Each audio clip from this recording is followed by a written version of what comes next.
अभ्युत्थानम धर्म सत्तात्मा सृजनहम। जब जब इस धरती पर अत्याचार बढ़ा, चाहे त्रेता युग हो भगवान श्री राम या द्वापर युग हो कृष्ण भगवान, ऐसे कलयुग में बाबू राम पाल का उद्भव हुआ।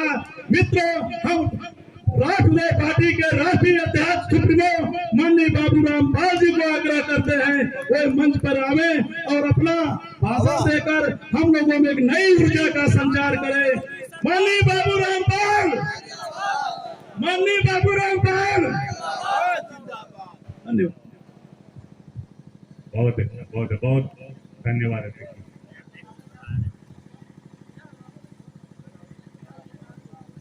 बहुत ज्यादा वजन है माला का। यह कर्ज के समान, ऋण के समान होता है नेताओं के ऊपर, और हम लोगों की जिम्मेदारी होती है कि इस माला में एक एक जो पंखुड़ियां हैं, यह कर्ज के समान आप लोग स्वागत में दे रहे हैं। और हम लोग यह कर्ज पार्टी को सत्ता में उतार करके ही कर्ज चुका सकते हैं, इसीलिए दिन रात हम सब प्रयास करेंगे। तो सम्मानित साथियों, बहुत अच्छा नारा लगा और बहुत अच्छा हमारे जो है रमेश चंद जी ने बात भी रखे।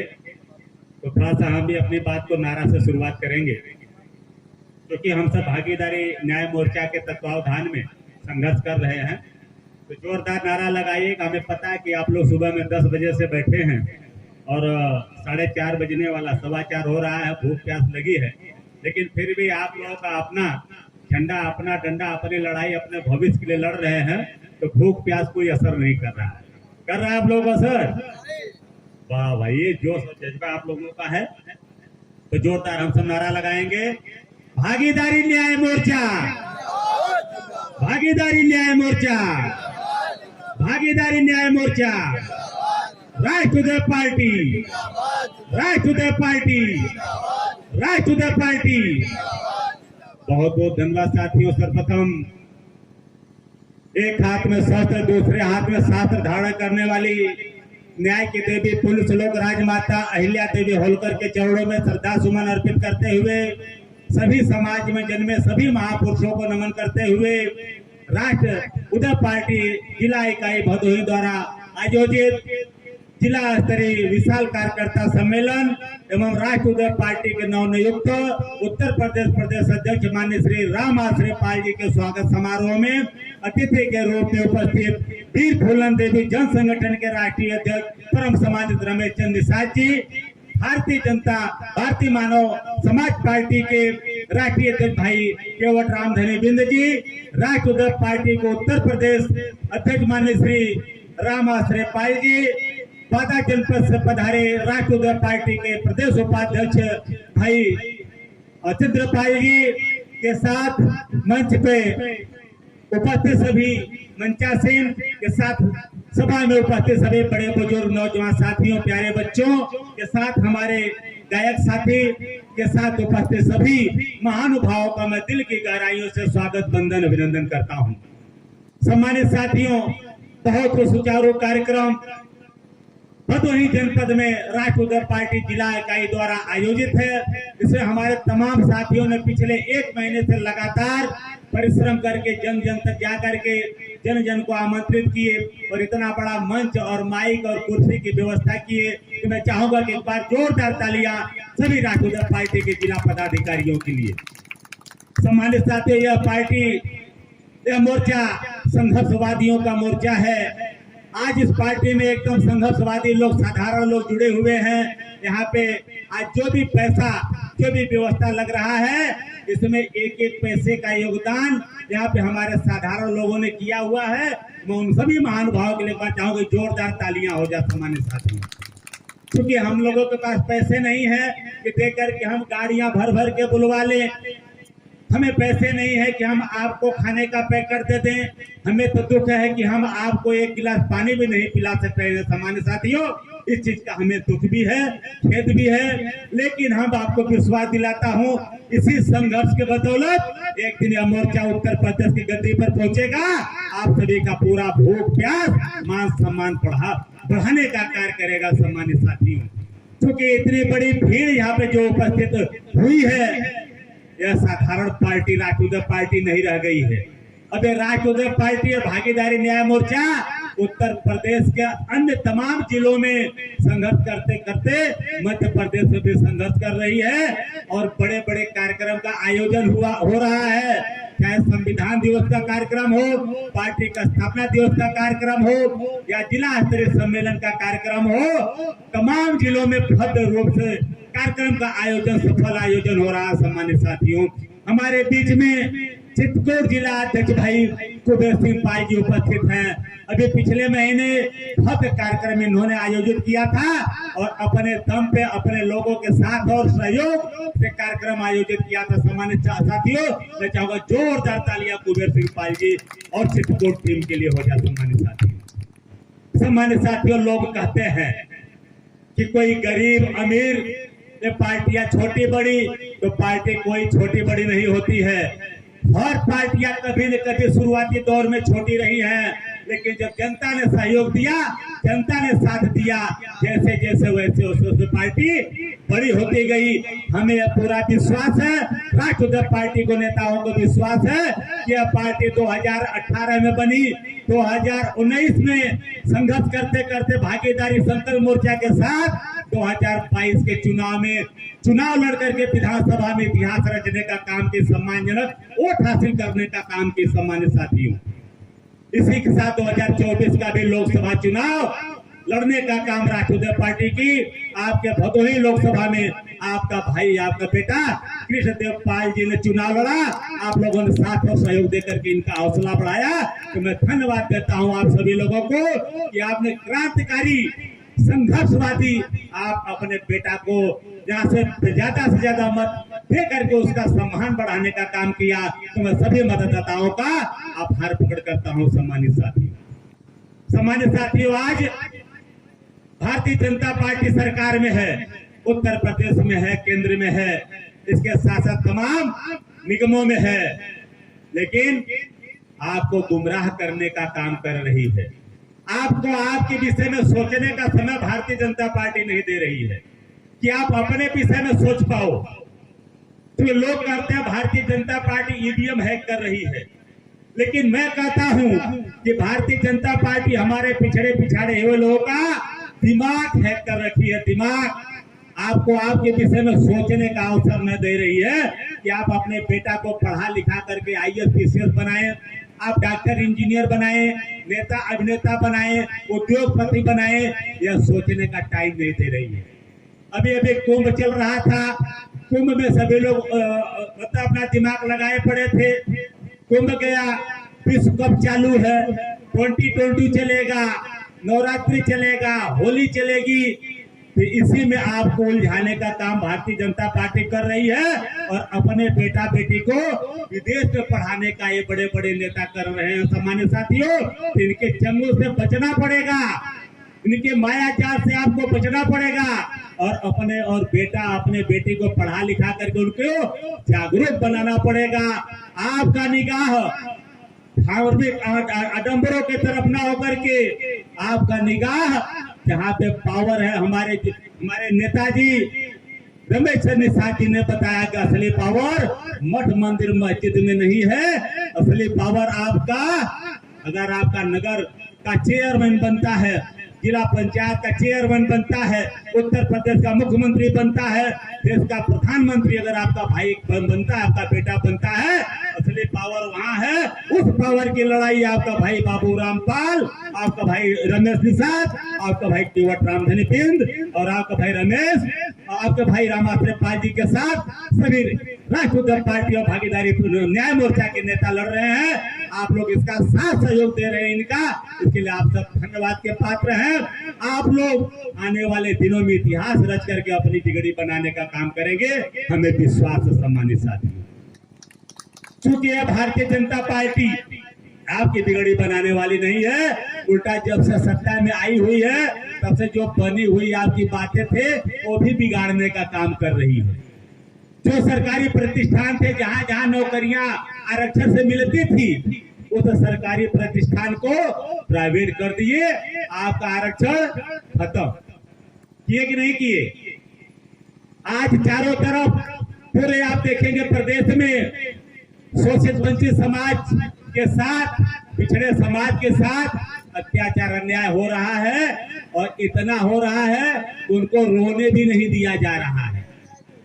हम तो लोग कहते हैं शोषित समाज, लेकिन मैं कहता हूं शोषित समाज कोई नहीं है। जो सोता हुआ समाज है वही शोषित है। जो जागरूक समाज है वह शोषित नहीं हो सकता। हो सकता है कि मैं आप लोगों से पूछना चाहता हूं, देश आजाद हुआ, कई ऐसे समाज जो मजदूरी करते थे, वंचित थे, ये जागरूक हो गए, अपना अपना राजनीतिक पार्टी बनाए, बहुजन समाज पार्टी, समाजवादी पार्टी, तमाम पार्टियां बनाए, वो जागरूक हो गए और शासन सत्ता में गए।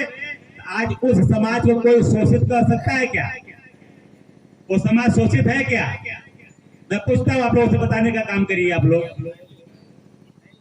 तो आज जो शोषित है, कायदे से वो शोषित नहीं है, वह सोया हुआ है, और सोया हुआ व्यक्ति, सोया हुआ समाज कभी जागरूक या शासक नहीं बन सकता। अगर आपको शासक बनना है तो सबसे पहले जागना पड़ेगा और संगठित होकर लड़ करके शासन सत्ता हासिल करना पड़ेगा आप सभी लोगों को। सम्मानित साथियों, यह शोषित वाला तगमा लेकर के हम कब तक जिएंगे? इस शोषित से हमें बाहर आना है। ये भारतीय जनता पार्टी आपका पूरा हक हिस्सा धीरे धीरे धीरे, चाहे 69,000 शिक्षक भर्ती की बात हो, चाहे जो सरकारी प्रतिष्ठा प्राइवेट कर दी गया इसकी बात हो, चाहे महंगी शिक्षा कर दी गई इनकी बात हो, या सारे जगहों पे धीरे धीरे धीरे खास करके ओबीसी समाज का सारा हक हिस्सा खाने का काम भारतीय जनता पार्टी कर रही है, चाहे लेटर एंट्री ही क्यों न हो। लेकिन हमें आपको भनक भी नहीं लगने दे रही है, हमें आपको पता भी नहीं चल रहा है, क्योंकि हमें सोचने का समय नहीं मिल पा रहा है। हमारे युवा लाठियां खा रहे हैं और भारतीय जनता पार्टी की युवा मलाई खा रहे हैं। यह गंभीर परिस्थिति में हमारा प्रदेश, हमारा देश चल रहा है। हमें सभी पिछड़े पिछाड़े हुए को लोगों को जागना पड़ेगा। और खास करके अगर हम पिछड़े की बात करें, हमारे जो पिछड़े समाज के नेता अगड़े हो चुके हैं, इन पे भी और भारतीय जनता पार्टी में कोई अंतर नहीं है। अगर हमारे पिछड़े समाज के बहन बेटियों के साथ, भाइयों के साथ जुर्म ज्यादती, अत्याचार, अन्याय हो रहा है, भारतीय जनता पार्टी हमारी दुश्मन है, ये हमारी मदद नहीं करती है, तो जिम्मेदारी बनती है जो विपक्षी पार्टी समाजवादी पार्टी है, इसको भी हमारी आवाज सुननी चाहिए। लेकिन समाजवादी पार्टी भी हमारी आवाज नहीं सुन रही है। हम पूरे प्रदेश में घूम रहा हूँ, अन्य जिलों में गांव गांव जाकर के रात रुकता हूँ, लोगों की पीड़ा सुनता हूँ, वेदना सुनता हूँ। उनका कोई माई बाप नहीं, उनका कोई आंसू पोंछने वाला नहीं है। कन्नौज माननीय अखिलेश यादव जी का लोकसभा क्षेत्र है, गढ़ है इनका। 25 अगस्त महोदय, 25 अगस्त को एक 17 साल की नाबालिग बेटी गायब हो गई। वह परिवार नामजद रिपोर्ट दर्ज करा रहा है, क्योंकि जिसके नामजद रिपोर्ट करा रहा है वो भारतीय जनता पार्टी से जुड़ा हुआ व्यक्ति है। पहले तो थाने पे जो परिवार रिपोर्ट दर्ज कराने गया उसी को अपमानित किया गया, फिर किसी तरह रिपोर्ट दर्ज की गई तो नामजद नहीं की गई। उसे तमाम प्रेशर बना, तमाम दबाव पड़ा, कई नेता गए, मैं भी गया, एसपी से मिला, बातचीत किया, तब जाके नामजद रिपोर्ट दर्ज हुआ। और आज तक वह बेटी नहीं मिल पाई है। उस परिवार को हमला लेकर मुख्यमंत्री कार्यालय तक ज्ञापन दिलवाया, उत्तर प्रदेश डीजीपी को ज्ञापन दिलवाया, वह परिवार मिला, दर दर भटका, कोर्ट में भी वह परिवार गया, लेकिन आज तक उस बेटी की पता नहीं है। जबकि माननीय अखिलेश यादव जी का लोकसभा क्षेत्र है, उत्तर प्रदेश में सदन में बड़ी पार्टी है, केंद्र में स्वतः अखिलेश यादव जी हैं, लेकिन आज तक तमाम सत्र चलने के बाद भी समाजवादी पार्टी भी न उत्तर प्रदेश के सदन में इस मैटर को उठाया, न केंद्र में अखिलेश यादव जी ने उस मैटर को उठाया। तो हम कैसे मान लें कि अखिलेश यादव पिछड़ों के नेता है? अखिलेश यादव कैसे पीडीए का नेतृत्व करके कैसे पिछड़े का हक हिस्सा देंगे? मान लें क्या इनको? पीडीए चला रहे हैं। पीडीए का मतलब क्या है जो हम समझ पा रहे हैं? पीडीए का मतलब है जो अखिलेश जी का जो काम में दिख रहा है, कहने के लिए कुछ भी कह ले, काम में जो दिख रहा है, आज इतना बड़ा यादव समाज है पूरे उत्तर प्रदेश में, इतनी बड़ी जनसंख्या, इतना जागरूक समाज है, लेकिन इनके परिवार के अलावा बाकी यादव समाज के परिवार का ऑपरेशन हो गया। एक भी सांसद यादव परिवार का नहीं है उत्तर प्रदेश में। ना तो पाल को भाई बोलते हैं, गडरिया भाई भाई, ना तो गडरिया समाज का एक सांसद समाजवादी से सांसद उत्तर प्रदेश से नहीं है। केवल है कौन? माननीय अखिलेश यादव जी के परिवार के हैं। तो इसलिए इनका जो पीडीए का पी है, मैं उसको इनका परिवार कहता हूं, वह भी इनके परिवार से है। और अहिर गडरिया का एक भी बेटा सांसद उत्तर प्रदेश में नहीं है, पार्टी से 35-36 सांसद है। अब बात आती है डी की। डी का मतलब क्या है? डी का इनका मतलब है दौलत। जिनके पास दौलत है वही इनके टीम में फिट बैठता है। इनका कोई भी टिकट गरीब आदमी को, कमजोर आदमी जो संघर्ष कर रहा है, समाज की सेवा कर रहा है, इनके लिए नहीं जाएगा। जिनके पास दौलत है उसी के लिए इनका डी वाला फार्मूला लागू होता है। अब बात आती है ए का मतलब इनका क्या है? ए का मतलब औलाद। औलाद का मतलब जो सांसद और विधायक हैं उन्हीं के औलाद को ही टिकट मिलेगा। उन्हीं का औलाद सांसद का औलाद सांसद, विधायक का औलाद विधायक बनेगा। यह इनका एक का फार्मूला है। अगर नहीं है तो मैं जानना चाहता हूं, उत्तर प्रदेश का पड़ोसी राज्य बिहार है।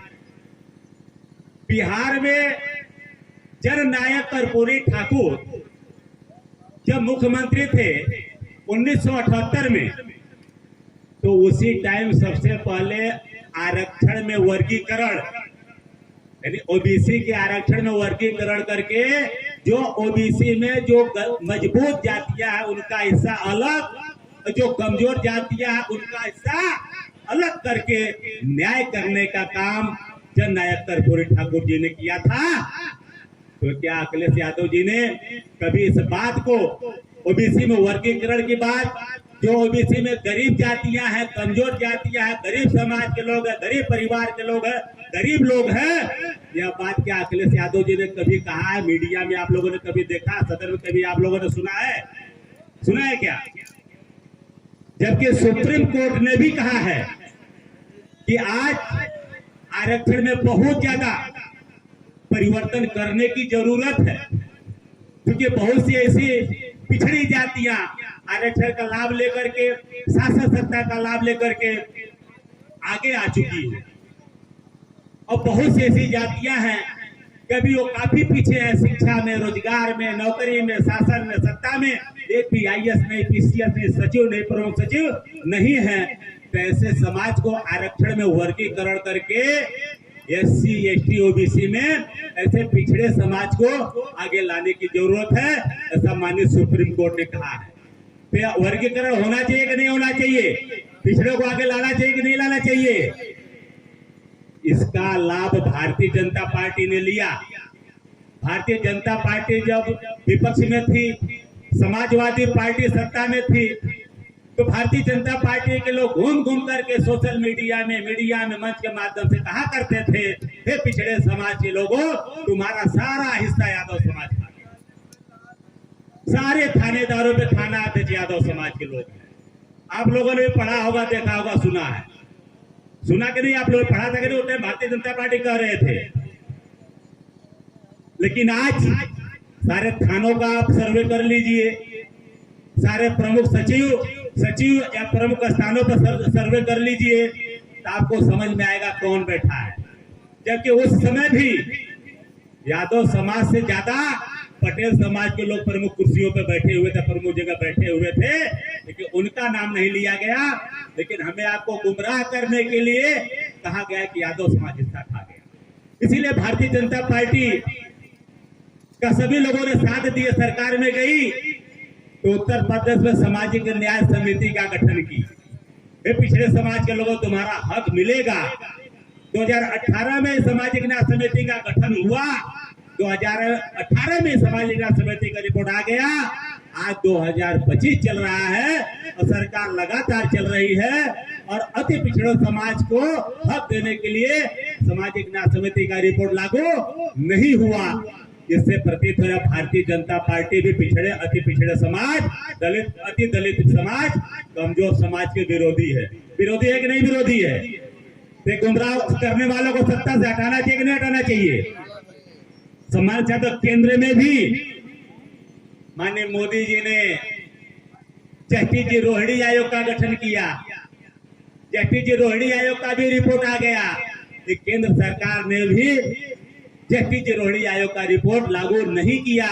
रिपोर्ट में है कि लगभग 1000 ऐसी जातियां हैं ओबीसी के जिनको 1% जनसंख्या के अनुपात में 1% भी ओबीसी का लाभ नहीं मिला। और आज कई ऐसे और दल हैं जो भारतीय जनता पार्टी के साथ हैं, वो अपने समाज की लड़ाई लड़ रहे हैं कि हमें एससी कैटेगरी में रख के हमें एससी का सर्टिफिकेट दो। और एक ऐसा दल उनके साथ भारतीय जनता पार्टी में सत्ता के लोग हैं जो मंत्री, उनकी बात बता रहा हूं। एक ऐसा दल है जो कह रहे कि हमारे समाज को एसटी का सर्टिफिकेट दो। ये दोनों भारतीय जनता पार्टी के साथ हैं। तो मैं आप लोगों से पूछना चाहता हूं, जो समाज ओबीसी में है उसका समाज, उसको ओबीसी में उसका अधिकार मिलना चाहिए। मिलना चाहिए कि नहीं मिलना चाहिए? अगर वह समाज एससी में जाना चाहता है, एससी के भाइयों का हक खाना चाहता है, ये गलत है कि नहीं गलत है? और कोई समाज एसटी में जाना चाहता है, एसटी भाइयों का हक छीनना चाहता है, यह भी गलत है कि नहीं गलत है? लेकिन यह तीनों पार्टियों ने, सपा ने भी किया कि 17 जातियों को ओबीसी से एससी में डालने के लिए प्रयास किया, और बसपा ने भी 17 जातियों को ओबीसी से एससी में डालने का प्रयास किया, और भारतीय जनता पार्टी ने भी ओबीसी से एससी एससी कैटेगरी में डालने का प्रयास किया, और हो नहीं पाया, न तो हो पाएगा। ऐसा डॉक्टर भीमराव अम्बेडकर साहब ने एससी और एसटी समाज के लिए मजबूत हथकंडा, जितनी जनसंख्या उनकी उतनी उनको आरक्षण देकर सुरक्षित रख दिया। सम्मानित साथी, अगर इसी तरह चलते रहा तो आने वाले दिनों में उत्तर प्रदेश में यह पार्टियां एससी, एसटी और ओबीसी को लड़ाने का काम करेंगी। हमें तो डर है कहीं ऐसा न हो कि हमारा उत्तर प्रदेश मणिपुर बन जाए। मणिपुर में क्या हुआ था? मणिपुर में वहां की सरकार ने कोर्ट के माध्यम से मैतेई समाज को एसटी में डालने का शासनादेश दिया था, आदेश दिया था, जिसका नतीजा हुआ कि कुकी समाज आंदोलित हुआ और कुकी समाज, मैतेई समाज में द्वंद्व हुआ, जिसका खामियाजा पूरा मणिपुर भुगत रहा है। तमाम अत्याचार, अन्याय, बहनों के साथ, माताओं के साथ, बच्चों के साथ गोलियां मार दी गया, अमानवीय कृत्य किया गया। आप सभी लोग इस बात को जानते हैं नहीं इस बात को? कल को आप लोग कल्पना करिए, जो यह पार्टियां सपा, बसपा, भाजपा जिस तरीके से ओबीसी के समाज को एससी में डालने का प्रयास कर रही हैं, कल को एससी ओबीसी में झगड़ा होगा कि नहीं होगा? मैं आप लोगों से पूछना चाहता हूं, अगर आपके घर में कोई आएगा घुसने या कोई उसमें घुसाएगा तो आप लाठी लेके तैयार होंगे कि नहीं होंगे? तो मणिपुर आपका प्रदेश बन जाएगा कि नहीं बन जाएगा? इसलिए हम चाहते हैं, हमारा भागीदारी न्याय मोर्चा चाहता है कि जो जिस कैटेगरी में है जो समाज, उस कैटेगरी में उसको उसका हिस्सा मिलना चाहिए। अगर हम ओबीसी कैटेगरी में हैं तो ओबीसी में हमारा हिस्सा मिलना चाहिए। आज अखिलेश यादव जी बात करते हैं कि जातिवार जनगणना, भाई ये समझना पड़ेगा। अगर बिहार के नेता जातिवार जनगणना की बात करते हैं तो मसला अलग है, और उत्तर प्रदेश के नेता जातिवार की जनगणना की बात करते हैं, मसला अलग है। क्योंकि बिहार में आरक्षण में वर्गीकरण है, और बिहार के साथ साथ देश के लगभग 11 प्रदेश में आरक्षण में वर्गीकरण है, लेकिन हिंदुस्तान का सबसे बड़ा प्रदेश उत्तर प्रदेश में आरक्षण में वर्गीकरण नहीं है। हम वर्गीकरण करने की लड़ाई लड़ रहे हैं। तो बिहार के नेता माननीय तेजस्वी यादव जी अगर बात करते हैं कि जातिवार जनगणना होना चाहिए, अगर वहां जातिगत जनगणना होती है तो जिस समाज की जितनी जनसंख्या है उस समाज को उतना उनका हक मिलेगा। लेकिन उत्तर प्रदेश में अगर जातिवार जनगणना होती है, पहले तो जल्दी करने वाले नहीं है, जिनके मनसा ठीक नहीं है, तो अगर आरक्षण अगर बढ़ भी गया, जाति की जनसंख्या बढ़ भी गई, तो क्या वर्गीकरण है? वर्गीकरण नहीं है तो फिर वही होगा। अगर जातियों की जनसंख्या अगर ओबीसी की 60% है तो ओबीसी का 60% आरक्षण होगा, तो 60% उत्तर प्रदेश में जो मजबूत जातियां, मजबूत परिवार है उसी को मिलेगा कि गरीब को मिलेगा? मैं आप लोग से पूछना चाहता हूं, मजबूत लोगों को मिलेगा ना?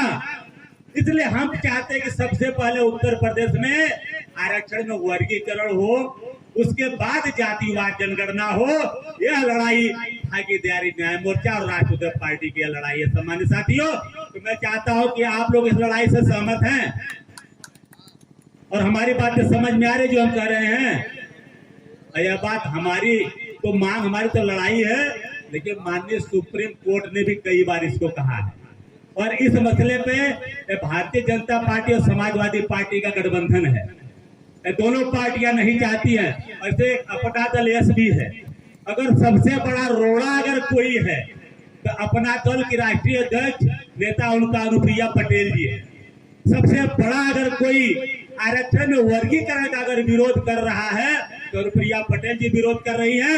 हम सभी लोगों को भारतीय जनता पार्टी के साथ अपना दल का भी विरोध करना है, उनके सहयोगियों का भी विरोध करना है, क्योंकि ये बैसाखी के सहारे भारतीय जनता पार्टी चल रही है। इन बैसाखी को तोड़ देंगे वो दिन भारतीय जनता पार्टी जमीन पर आकर जाएगी। सम्मानित साथियों, अगर आज तुम्हारे साथ है, हम तुम्हारे साथ, आदरणीय बाबूराम पाल जी संघर्ष करो, हम तुम्हारे साथ हैं।